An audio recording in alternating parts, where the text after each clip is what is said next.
wrap up our study of network flows. We will wrap up our study by looking at a problem. Maybe I'll cover two examples. One example which is more complicated than what we have seen before, and another example which will be more straightforward application of network flows. In general,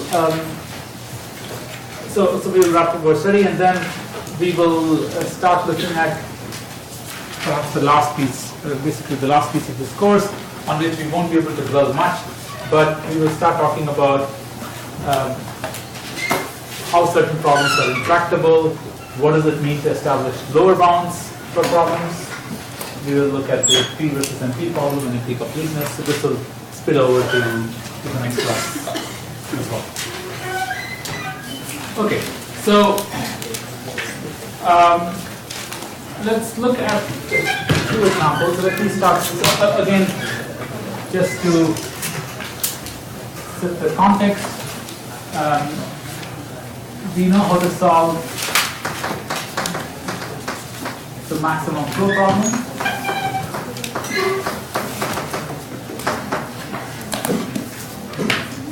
We also know how to solve min cut problems.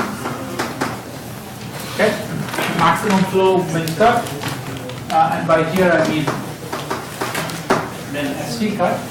We know how to solve both of these.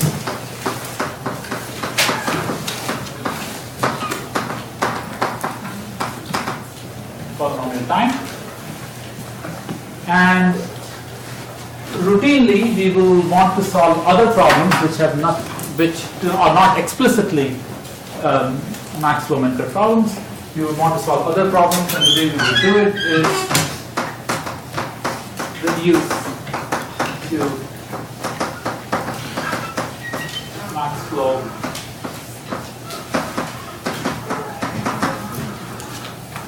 or min cut. Okay? And when we try to reduce some of the problems, so let's say we are trying to reduce problem 5 to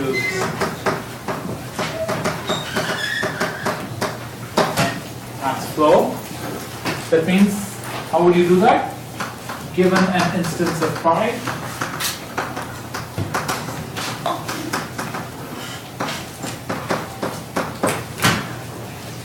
construct an instance of the max flow problem or min cut. Given an instance I of phi, construct an instance I prime of the flow or cut problem.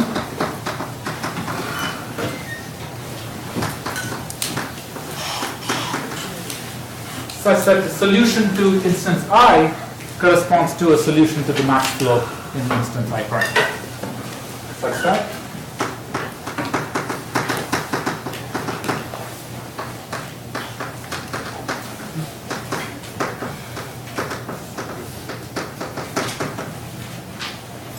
phi corresponds to solution to instance I prime of flow.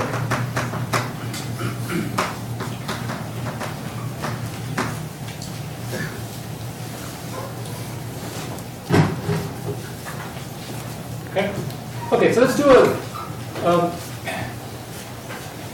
an example, a simple example first. So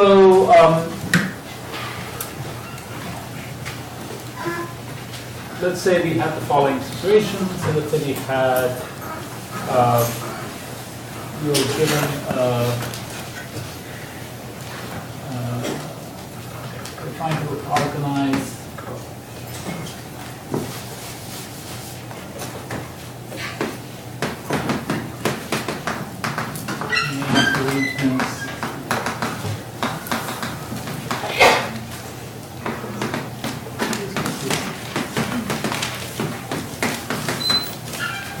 arrangements for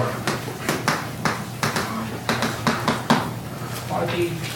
You have n families.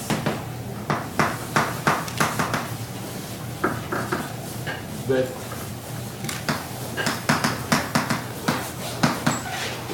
AI members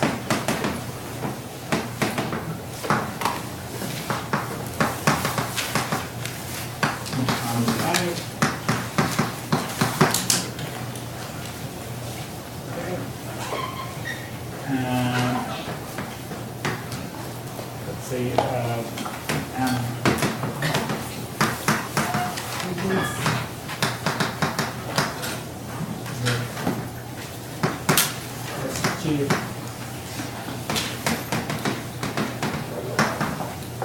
SJ seats and table.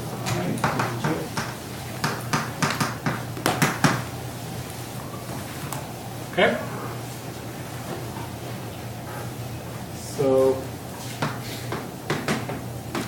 you want to find an arrangement.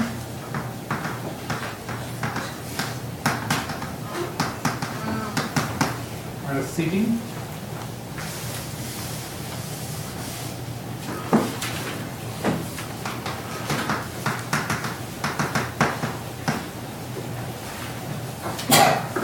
So that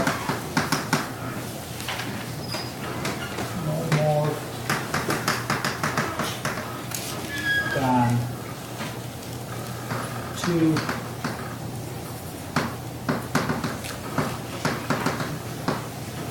members of same family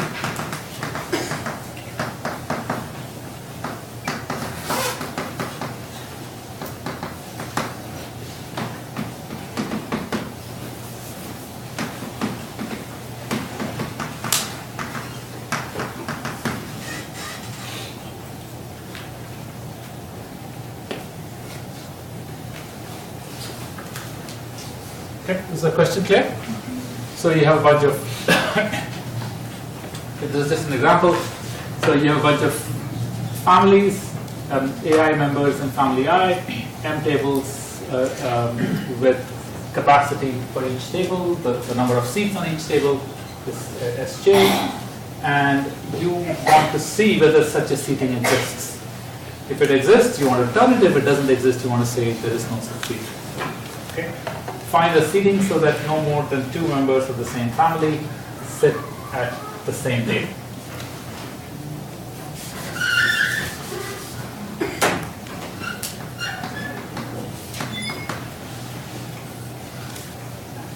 Okay. All right. I want everybody to try to give it a try. Okay, so at the outset, it is not a flow problem, but the point is you can solve this problem by reducing it to a flow problem.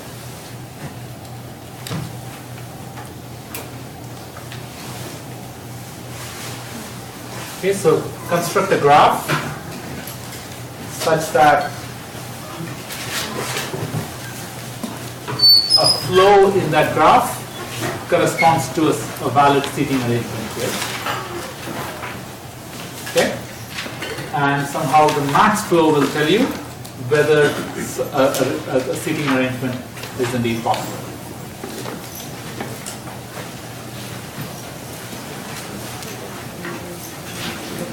Is the question clear? People have any clarification to this question? Okay. Okay, can everybody give it a try?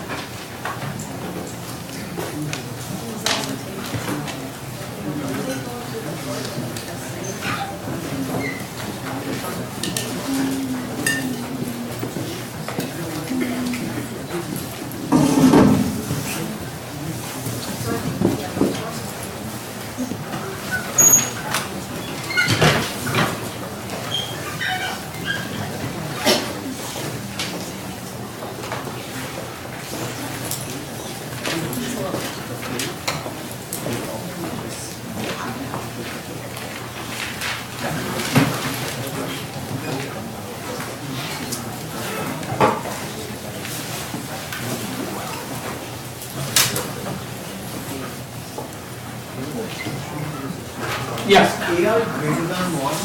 Do we have the condition? AI is the number of people in family I. So Oh, sorry, it should be greater than 2, but you have already done. yeah, well, AI could be one. If there is only one person, then that person can be placed anywhere. So what's your? I mean, AI could be any number, and if AI is one, that means so. The main point is that you don't want more than 2 people from the same family sitting in the same table.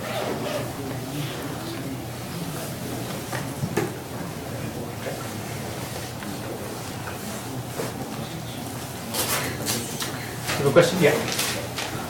You have an idea. Okay. Hold on.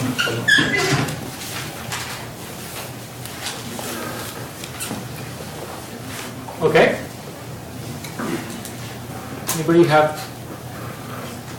Anybody want to say some thoughts? Let's see you first. Go ahead. So we can have n nodes of n values. Okay.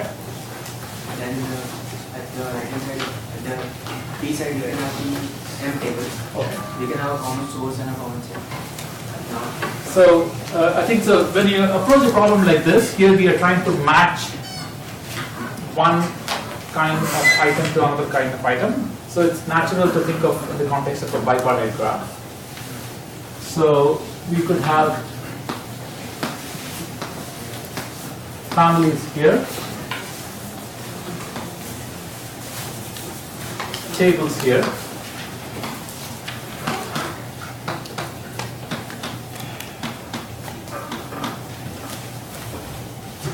Okay, so these are n families and tables. Okay, and how will you try to connect the families to the tables? You have like node from each family to each table. So you can have an edge from any family to any table because any family members can sit in any table, except you're only allowing at most 2 people to go from a family to a particular table. So you would put a capacity of 2 everywhere. Okay, this will be a complete bipartite graph, right? Okay. Then you will put a big source here and a big sink here. What will you set the capacity of these edges? That's the number of members of the family, because that's the amount of flow you want. You don't want to place more than that many people. Okay. So A1, An. And naturally, this would be Sj, S1, Sn, in general. Okay. So now looking at this, you've captured everything that is given there. Right? Now, what's the question here? If you, okay, so let's say, the original question was, is there a way to seat everybody, find a seating of everybody, so that no more than 2 people from the same family sit in a particular table? Okay? Okay, so let's see whether, so basically we want to formulate a problem like this as a flow problem if you can argue that every seating arrangement corresponds to a flow here and every flow here corresponds to a seating arrangement. Okay? So let's look at any seating arrangement. What does the seating arrangement look like? Every member is asked to go somewhere, and we ensure that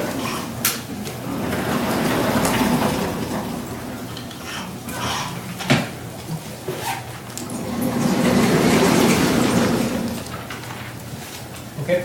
So seating arrangement corresponds to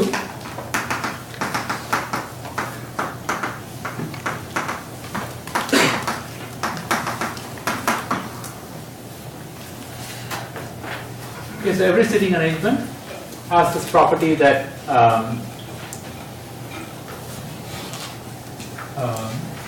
each member is assigned to a table.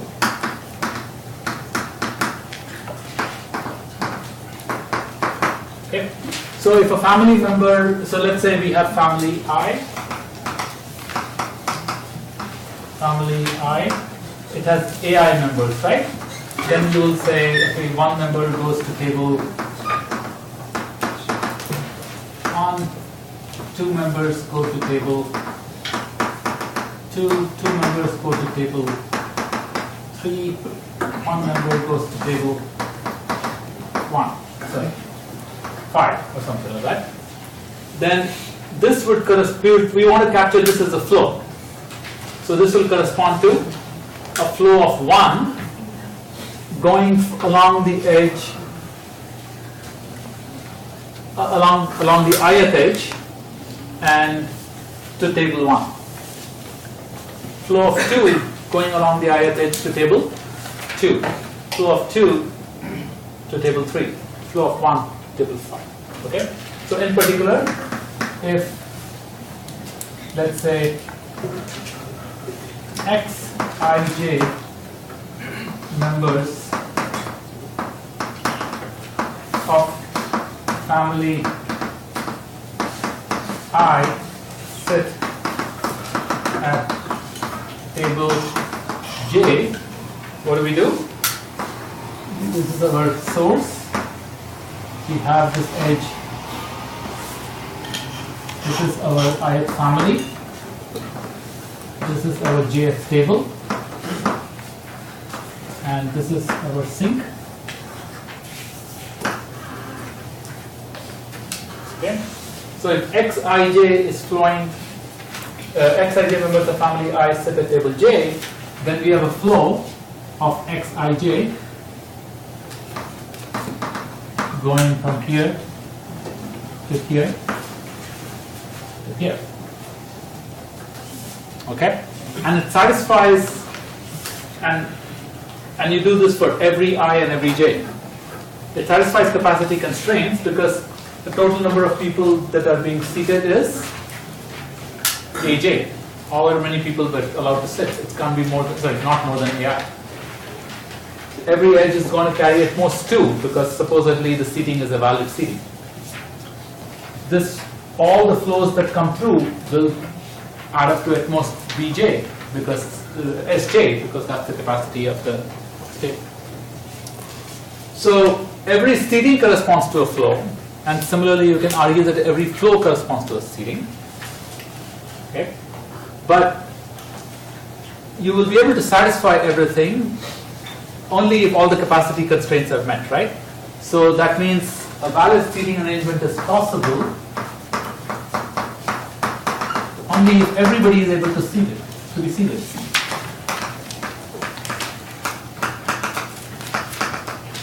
Of all members, holds, if max flow equals summation AI. Exactly. Professor? Yes. So just some more questions. If we have an example of like an application of network flows on a problem, based on the example whatnot, when we construct a graph, do we have to prove that the max flow indeed will return the result we're looking for? Or do we just... Well, I think if for the exam, it will specify whether you need to prove that or not. Okay. Meaning, in general, whenever what we are trying to do is give a reduction, and as I mentioned here, in general, every reduction has to come up, along with it has to come up with this argument that a solution to your original problem corresponds to a solution to this problem. So we have to give that reasoning. So one has to give that reasoning. Whether we'll expect that in an exam, really depends upon how much time you have. Okay. Most cases, especially in these, for this particular example, okay, if you, I think examples like this, a picture like this is good enough, okay, because it captures everything you want. But if you had to give a reasoning, you would give a reasoning of the following kind. That if you have a seating in which xij members of family I sit at table j, that corresponds to a flow of xij along this path, and hence seating corresponds to flow. Yes? For this example, where would be the cut set that would allow for the mid-cut? Would it be the first from the source node, all those nodes coming out, or would it be the 5 parts? Good, very good question. So let's try to, I'll answer that in a minute. Just 1 second, and that's sort of related to this point. So if the max flow equals the sum, so basically this statement says that a valid seating arrangement of all members holds if and only if the max flow is equal to the sum of the AIs. So how do you solve this problem? What's the algorithm for this problem? So the algorithm for this problem is construct max flow problem as given above.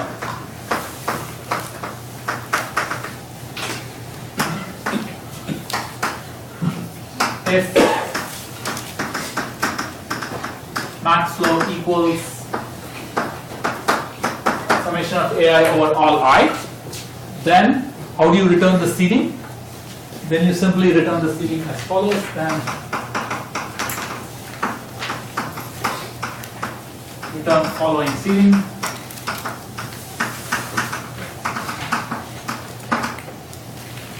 Okay. How do you specify the seating? The way you specify the seating is how many people from a given family sit on a particular table. Okay. So how many people from family I sit on table J? Well, from the flow, how will you find out? The amount of flow that is going on the middle edge between AI, the I node, and then the J, right? So you then return the following seating for family I on table J. Number of people seated is flow on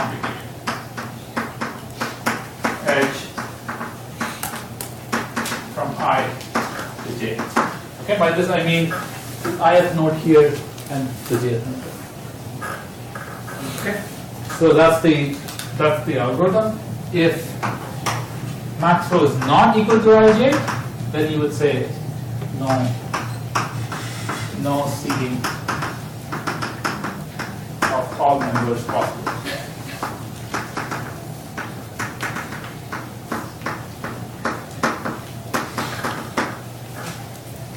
Okay? So that's all the algorithm would say. What's the running time of the algorithm? The running time of the algorithm is the time it takes to construct this max flow problem. The time taken to construct this max flow problem is just the time taken to draw this graph, generate this graph. The time taken to generate this graph is basically m times n. You have n vertices on one side, m vertices on the other side. You have all pairs of edges, so m times n. So the running time of this algorithm is m times n to generate it, and then running the max flow, which we say is polynomial time, polynomial in the number of edges. So I think for our purposes right now, we would just say this is the polynomial time algorithm. Okay? Yes? In an instance where the constraint is constant, like there were 2, why would we not use a 3D algorithm to assign the table? Hold your thought for a second. Okay. So the question is, why don't we just use a greedy algorithm to assign people? If the I'll answer that. Okay, this is also related to the previous question. Okay, so that's the algorithm, and so now if the max flow was equal to summation AI, everything was good. If that's not equal to summation of AI, then why is it not equal to summation of AI? Could be less. Why could it be less? All members of all the families can sit at all the tables. So okay, so it's not possible for all members of the families to sit, but why? Because tables are useful. Yeah, The seats at the table is less than. that's one possibility. So there are lots of cuts in this graph. Okay, one cut is the summation of AIs, right? And when max flow is equal to summation of AIs, what does that mean? That is actually one of the min cut. That is the min cut in the graph. That means every other cut is bigger than that, or at least as much as that. Okay? But one possibility is one other obvious cut is summation of the SJs. So if summation of the SJs was actually less than the summation of AIs, then it's impossible to satisfy. Forget the other condition of 2 per table. Even without that condition, that's not possible. But there are lots of other cuts. There are cuts that run through A1, 2, 2, and SJ, and so on. There are lots of other cuts that are possible. And each of those cuts could result in something. Now, depending upon the problem, in this case the cuts might have a particular structure. So the suggestion here is, okay, why don't we simply assign people one by one? Okay, you put, so you could apply some kind of a greedy algorithm where you say for every family you took assign, I don't know, 1, or do you assign 2? That's a question. Okay, do you assign, spread them evenly, or do you assign 2 at a time? So any solution you come up with, if you find that you have to, so for example, you could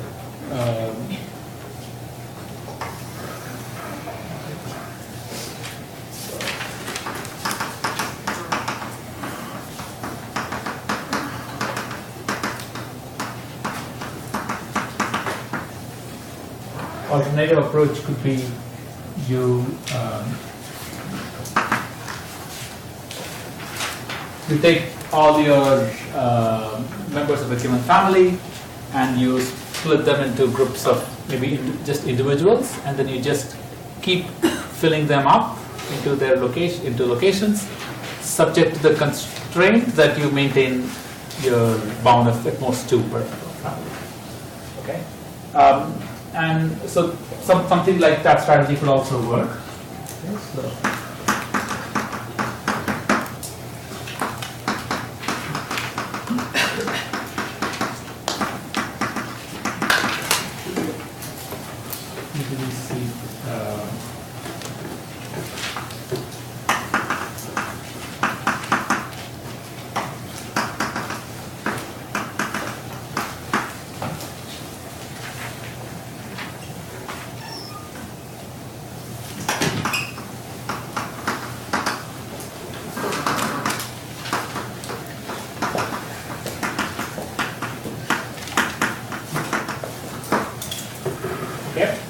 And now here it depends upon how you're going to do this greedy seeding. So for example, if let's say there was one table.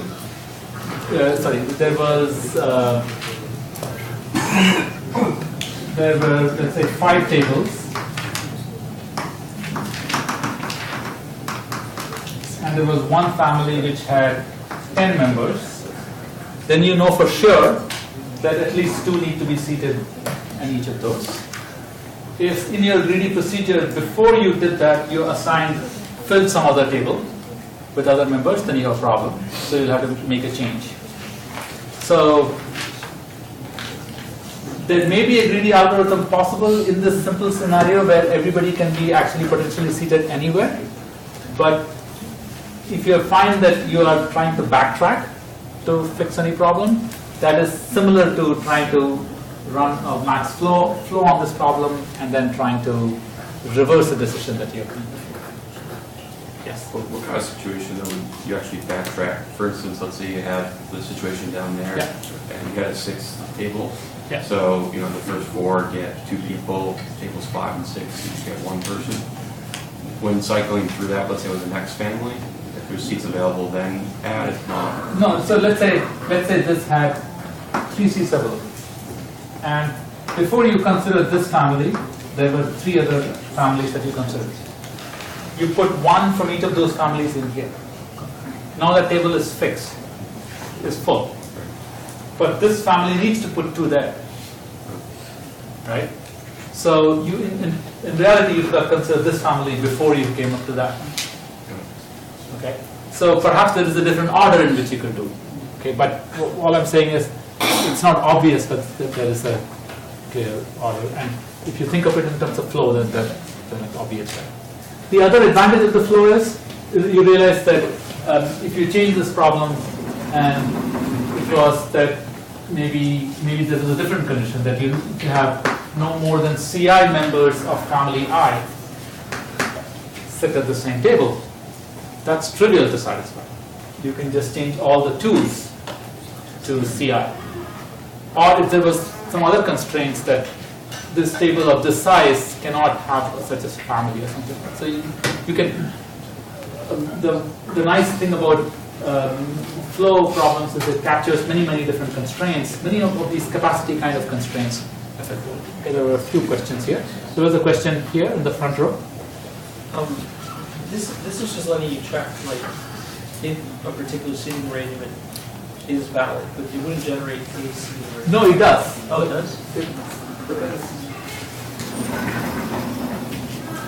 So if max flow is summation error, then you return the following seating arrangement. And the seating arrangement simply consists of you find the flow, and when you find the flow, then you look at the middle edges, and you look at how much is flowing on those middle edges. So for every family, you would just put an edge, like going to every table for 2, and then Yes. let's see if we can do it? Yes. Okay. And let's say if this edge did not carry any flow, that means this family is not seated here. Yeah. If this edge carried a flow of 1, then you say that 1 person is seated here. If this edge carried a flow of 2, then you say 2 is seated. Okay. Okay? There were 2 other questions. Yes. The problem that you mentioned where the Yeah. would you create the same problem by constructing the how do you know which edge to assign what kind? Oh, so we are going to have edges from every node on the left to every node on the right, and all of those edges will have a capacity too. And the max flow algorithm will find out what edge, so if this situation arose, then the max flow algorithm will figure out that this 10 needs to be spread evenly to each other. That's the only way you can satisfy. There's one more question. Yes. If we change this constraint to, let's say, at least, Yep. would still be the possibility? Yes. So the question is, if you change this constraint to saying you have at least 2 people going to, or let's say we had something. Let's take a look at a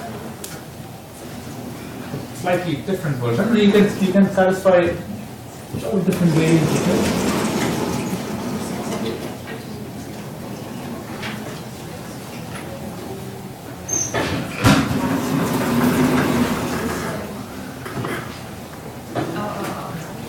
So let's say we have the following, n families with some number of members. Let's say AI members. Find a seating arrangement so that no more than 2 members of family sit at the same table, and at least AI prime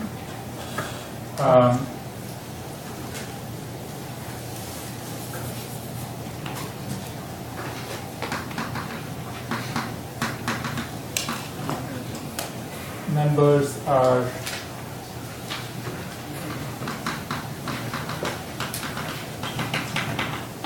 seated.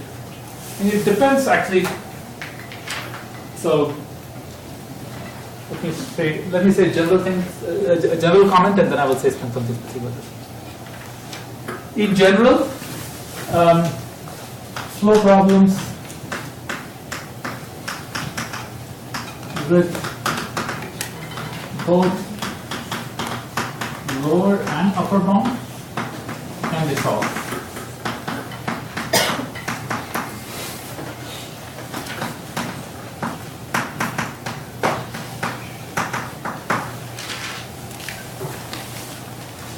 Okay? So let's say we have the following, that find a seating arrangement so that no more than 2 members of family I can sit at the same table, and at least AI prime members are seated from family I. Okay? Then, and you have to figure out, yeah, okay, so that's, so then at least AI prime members are to be seated. Then you can simply address that problem by replacing AI by AI prime. Okay? And then you ask the question, what is the max flow on this graph? And if the max flow is equal to the summation of all the AI primes, then you know for sure that at least these people can be seated. More people could be seated, and if you wanted, you can then go ahead and seat more people following by sending more flow if you want, but you certainly can satisfy this. So in these type of questions, when we say that at least these 20 Yep. should be arranged, we say that equal to, we solve for problem with equal to and then calculate the Correct. actual. So you basically set that, you still use this as capacity, and then you check whether all of those capacities are met, right? So the only time, the only way to satisfy at least that much flow on each of these is when exactly that much flow goes on. Yes? So in this question, Yeah. it says that no more than 2 members can sit together. Yeah. But what if you had at least 2 members have to sit together? Can this still be? Yeah, so if you add more conditions, so let's say you say that, okay, at least AI prime and sit there, and this says that there are at least 2 members have to go there. Those can be done. Okay, in principle, they all can be done. However, they can't be done as easily as I've written here. Okay. The techniques to solve general lower bounds requires more effort, and we have not gone through. Okay. Yes. In this, do we need to replace the capacities by AI prime? We could, since AI prime would be lesser than AI, Yeah. we could have solved for AI and then we could have just gone through. Good question. So if the problem was modified so that you had the AI prime, then the question is, should I put capacities of AI primes here, or should I put capacities of AI and then check whether I reach the AI prime? The answer is, I should put capacities of AI prime. If you put the capacities of AI, then there is a danger that the max flow might use up a high capacity AI at the expense of going below capacity AI prime. So you do not know that. So if you require all the capacities to be AI prime so that nobody sends more, and then you push as much as you can, then you do satisfy. Okay, good. So that's one example. The next example I want to cover is actually of a very different nature. And it's, in my opinion, more surprising than this example.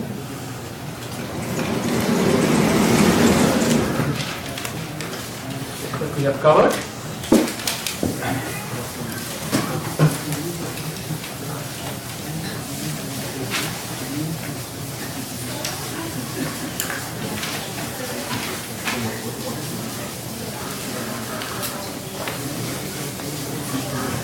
And clearly a much more interesting application. Yes? I think it'd be interesting. Yeah. How do we identify which is the min cut set for, let's say, our micro? Good. So if you had, so in general, the min cut could be anywhere. Okay. What does the min cut reveal? the min cut reveals what is the bottleneck here.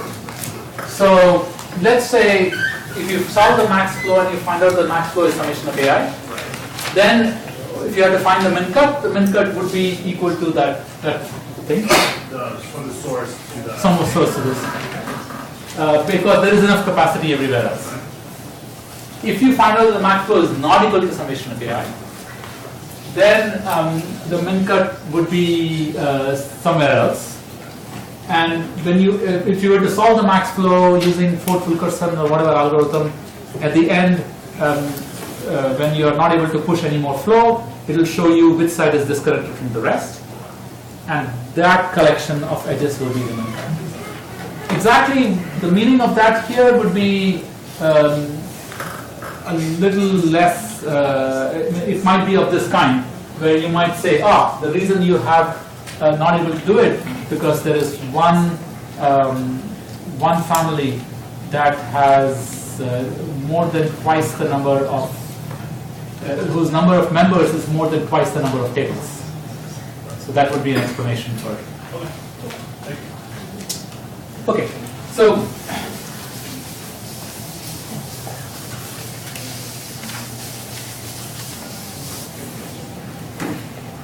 the project selection problem is the following.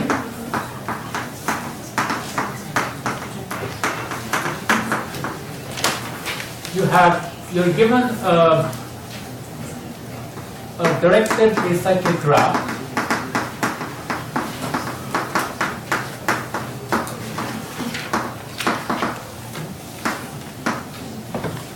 which consists of a whole bunch of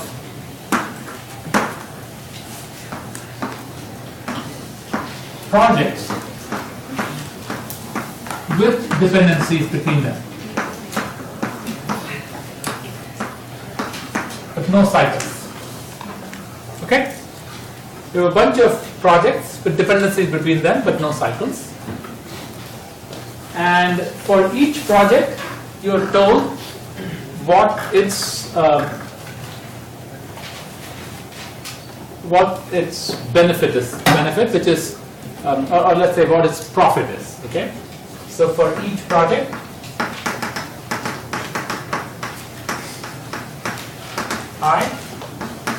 you have a profit, PI. Think of the profit PI as equal to the revenue you get from the project minus the cost of the project. Okay? Even though I'm calling it profit, this could be negative. Okay? So this profit is the quantity which could be positive or negative.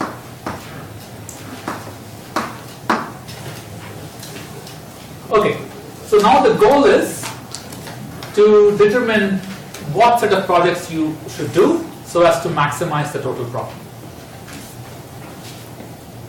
Find subset S of projects that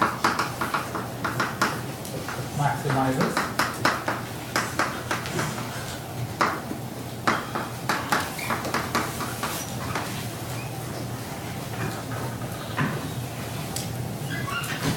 Okay? Is the question clear? It's a very clean question. You just have a bunch of, so let's call them A, B, C, D, E, G. You might have some -5, -2, 8, -1, 1, 2, 3.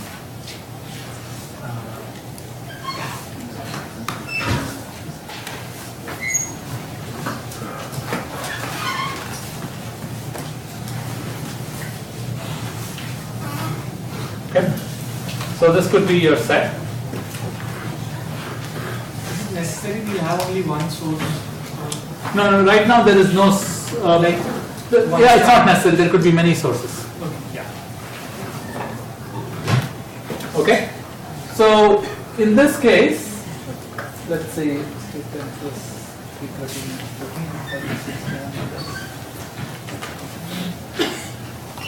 let me make it a little bit different. Let me make this to be 2.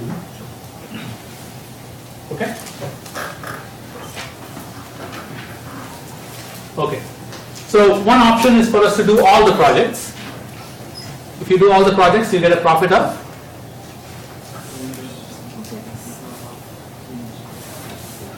how much profit do you get if you do all the projects? 0. Okay, if you do all the projects, you get a profit of 0. Okay, what could you do? Can you think of a situation where you actually could do better? Positive. So let's say you just do A, B, and C. How much profit do you get if you do just A, B, and C? 1. So that's better. If you do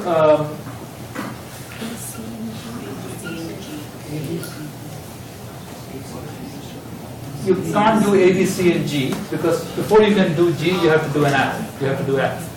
And before you could do F, you have to do D. You can do A, B, C, E. No, you have to do D first. No, you have to do D. So basically, that's the best solution: A, B, and C. Okay? Wait, we're starting from A. We can't click F. No, because we have these dependencies. So before you can do anything, you must have done everything. Okay, this DAG gives you dependencies. Yeah. Before you can start this project, you have to have done this project. Before you have started this project, you must have done this project. Okay? Good.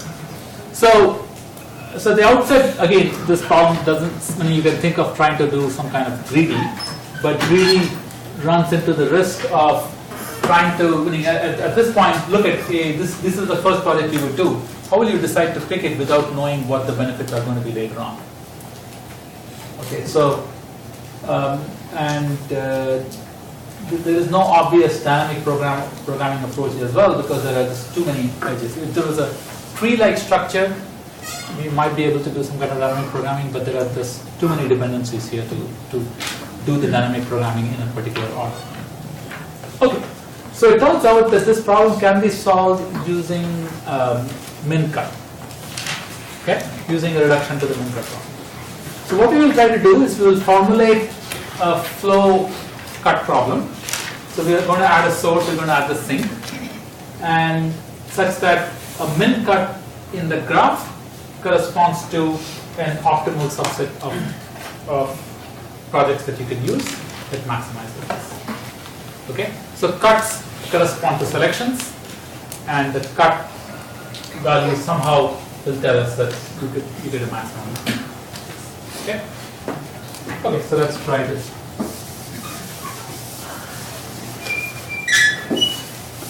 Right. So what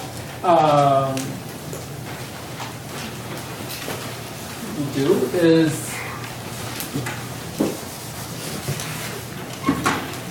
so we will have so a DAG is the DAG that's given to us. This is our DAG that is given to us. We will have a sink T, and we will have a source S. Okay, and I'm going to try to sort of reverse engineer the solution by trying to see whether we can have cuts correspond to solutions and try to see how the costs matter. Okay, so we're going to have these edges as before in the graph.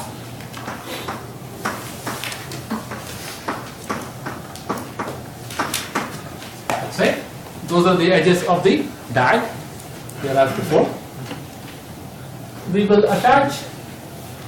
We're going to try to attach some edges from here to here, and we're going to attach some edges from here to here.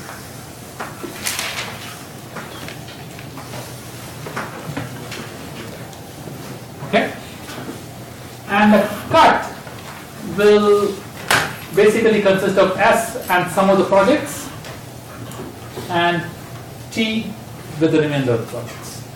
Okay? So a cut will consist of S with some of the projects and T with some of the projects.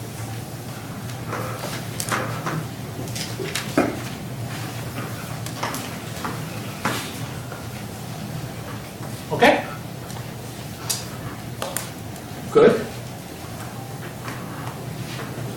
And the projects that we will actually select would be either this set or this set. We'll figure out which set we want to select. Then what would be the value of the cut? The value of the cut would be S. S has edges to something here, possibly. T has edges into something here.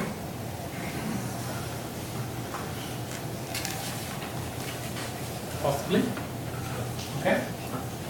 And okay. So let me make an attempt, and then we will see if that works. And yes. So in this problem, the edges correspond to dependencies, right? It's like The edges inside here correspond to dependencies. right. So how can you pick a set of nodes T if your set of nodes is going to have some nodes that are dependent on projects? Good. Good. Or is that No, it's a very good question. So let's suppose we pick the set of nodes given here as our projects. Okay? Let's suppose we pick a set of nodes given here as our projects. Then what requirement do we have? That there should be no edges going from here to here. Right? Or we could have picked these ones. Then what requirement do we have? There should be no edges going from here to here. Okay? So how do we insist that there are no edges going from here to here in our min cut? So let's suppose I want to ensure that in my min cut there should be no edges going from here to here. What should I do in my max flow min cut graph, this graph, so as to ensure that in the min cut there are no edges going from here to here? Reverse also. you know, like a residual network or on the actual network itself? Well, I want to, so notice that so far I've just put the edges, I've just drawn some edges here. I've not put any capacities. Okay? What capacity should I put on these edges here to prevent any of them from crossing this cut? Okay? So, well, they're in the min cut, so you want to make the capacities as high as possible. So let's say I set the capacities of each of these edges to be infinity.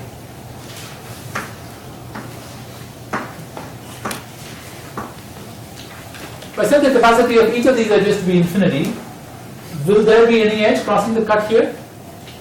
Meaning if there goes an edge crossing the cut here, it will have a capacity of, the cut will have a capacity of infinity. So if it was a min cut and it had finite capacity, then it must be the case that there will be no edges crossing the cut. Okay? So that's what I'm going to do first. I'm going to set all the edges here of capacity to be infinity.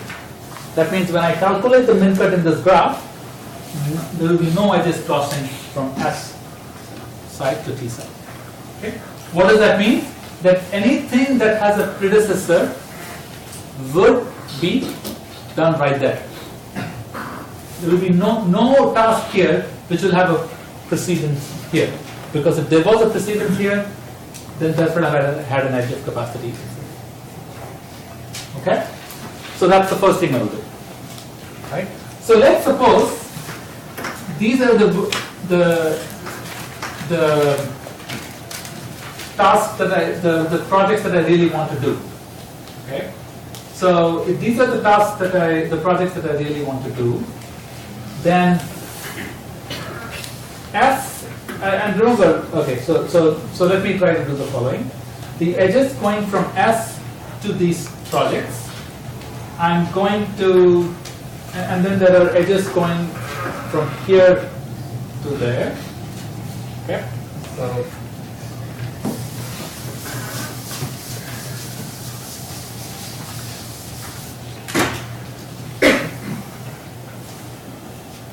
here is from S to project. I have to, let's say we have a project I with EI negative. Let's say I have a project that has negative profit, which means it's a losing project. Okay, it is PI less than 0. Then what I would do is I would have an edge from S to I with capacity minus PI.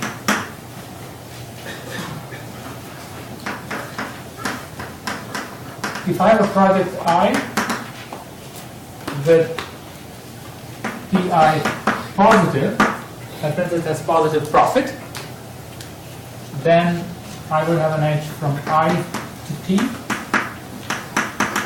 with capacity PI. Okay. Make it PI greater than or equal to 0.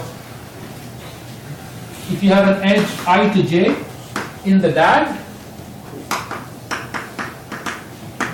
that implies we have an I to J in the graph, in the flow graph with capacity.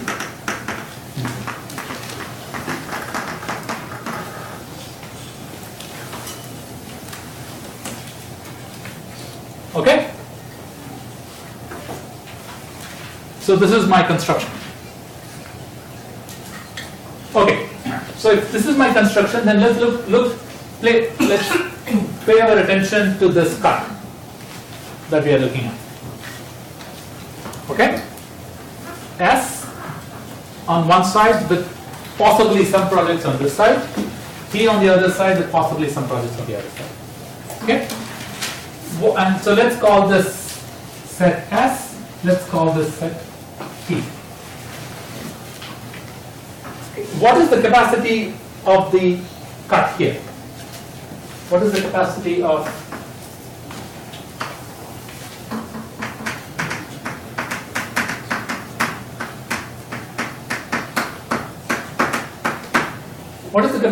this cut, capital S, capital T? The sum of all the negative P. Well, let's look at all the projects that are in capital S.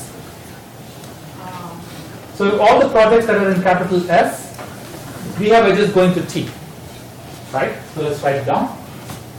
So all the projects belonging to capital S, we have edges going to T. What is the capacity of these? Equal to the profit of them, right? Because if I to T has a capacity equal to its profit if it was positive.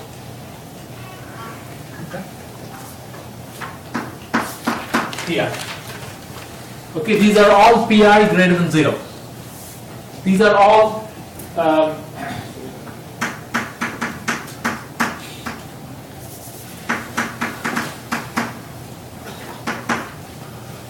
what about these edges going from S to these projects? What is the capacity of this? S to this, what is the capacity of S to I? Negative PI. These are all those projects that actually do not give us revenue, right? They actually give us a loss. So this is summation all I belonging to T minus PI.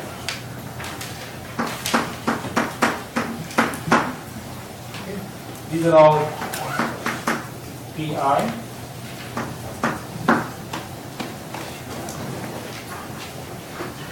Okay? And if there happen to be an edge like this from here to here, what will happen to the capacity of the cut?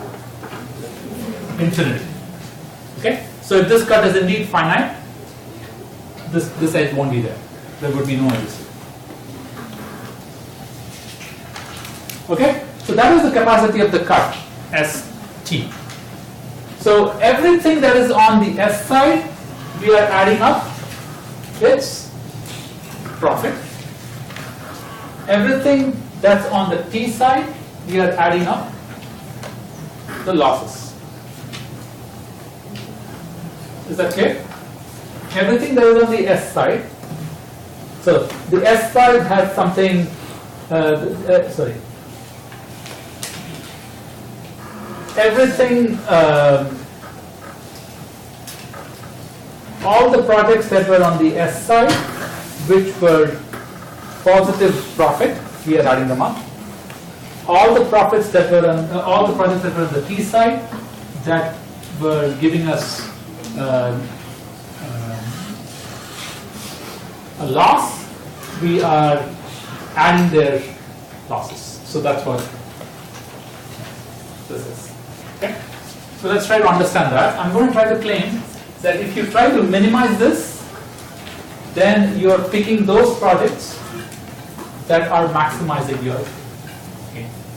Okay? So I think it's just now the question of manipulating those.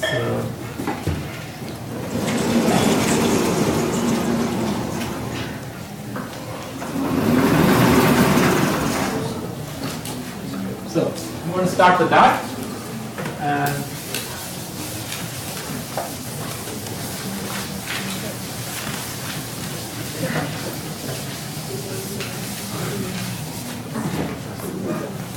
so capacity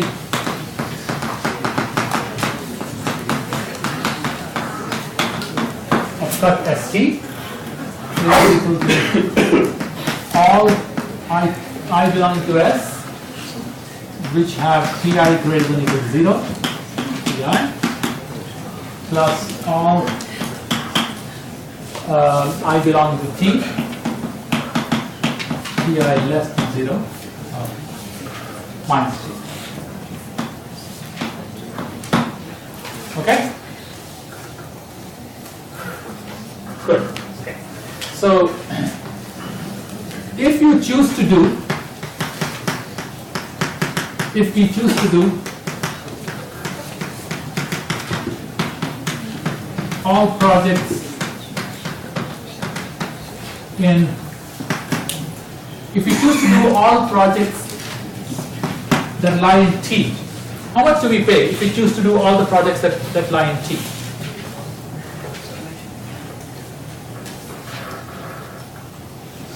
If we choose to do all the projects that lie in the set T, then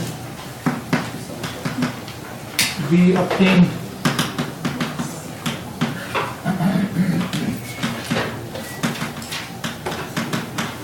a total profit of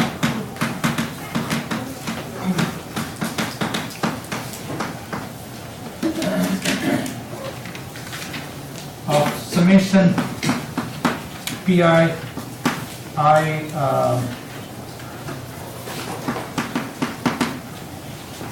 this is what our profit would be, right? Summation I belonging to T of Pi.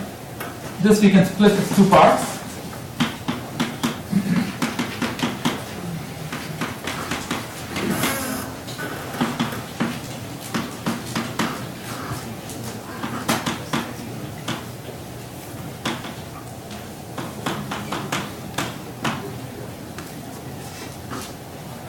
Okay?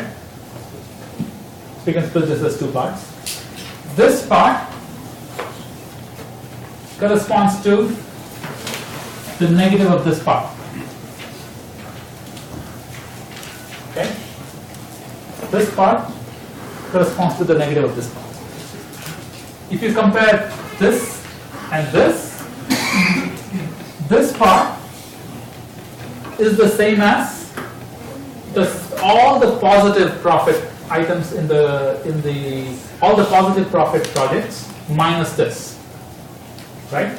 So this is exactly the negative of this. This is some fixed quantity minus this. Okay? So I'm just going to write this and we'll be done. So Pi over all I such that Pi greater than or equal to 0 minus summation Pi I belongs to S.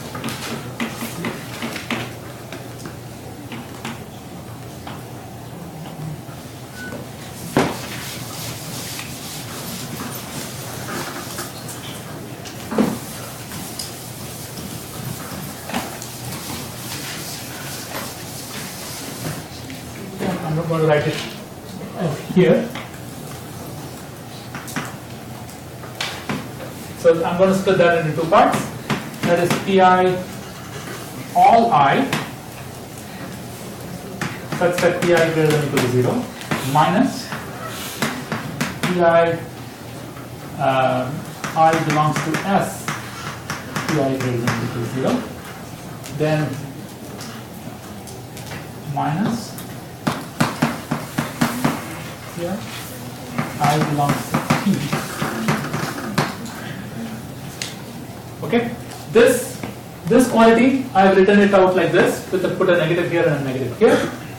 That quantity I have divided like this. Now this is some fixed value independent of the cut, right? It's just adding over all the projects with positive profit. So let me call that P. So this is nothing but P minus capacity of cut.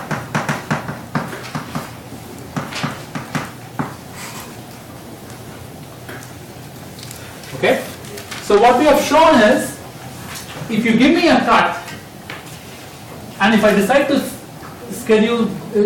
select those projects, then the profit I would get would be exactly equal to the total possible positive profit minus the capacity of the cut. So in order to maximize, all I need to do is find the cut that has the minimum capacity, because this is the profit I will get, P minus the capacity. Okay. Okay. So the idea is sort of, it's a clever idea, but ultimately the calculation you just have to do it carefully and go through this. So I'm going to stop here. I'll let you follow up later. So let's have,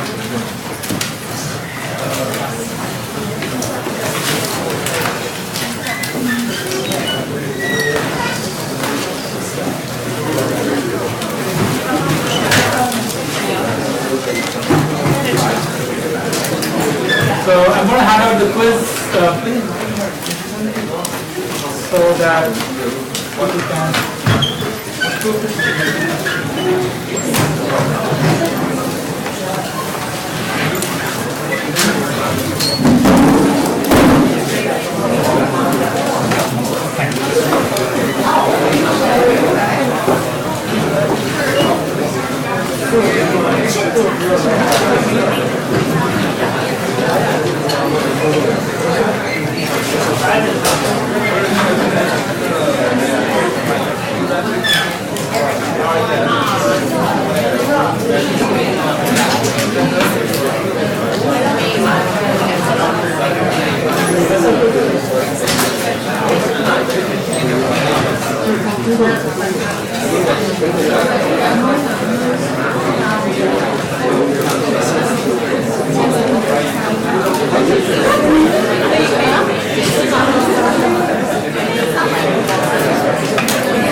Did everybody get it? Okay, so it's a pretty straightforward quiz and self-explanatory. Yes.